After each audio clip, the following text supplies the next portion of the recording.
had an election that was widely considered.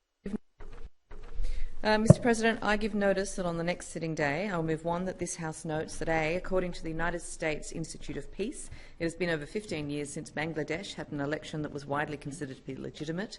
Sheikh Hasina, the sitting Prime Minister, has resided over 2 rigged and controversial elections in Bangladesh in 2014 and 2018, despite her constant rhetoric in favour of free and fair elections. B, the International Crisis Group, an independent non-profit organisation, extensively criticised the 2018 Bangladesh election for its lack of level playing field, political repression and crackdown on the opposition, calling into question its legitimacy and representative nature.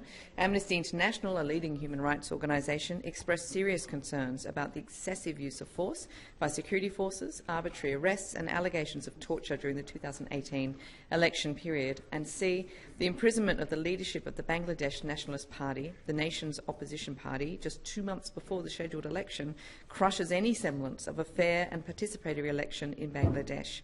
In the last 3 weeks alone, over 10,000 pro-democracy activists have been unjustly jailed. This systematic suppression robs voters of their democratic right to choose, severely tilting the electoral playing field in favour of the ruling party. 2, that this House calls on the Australian Government to A, appeal to the Bangladeshi Government to accept independent oversight by the United Nations or other reputable organisations of the upcoming national election. Such oversight is vital to ensure a fair and free electoral process devoid of unlawful practices and interference.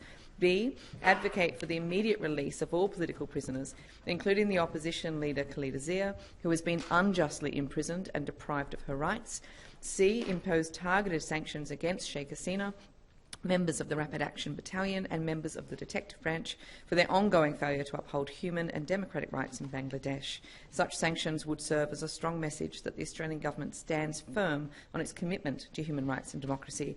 And D, collaborate with like-minded nations to exert diplomatic pressure on the Bangladeshi Government to address the concerns raised by the international community regarding the lack of transparency, repression of political activists and rigged elections.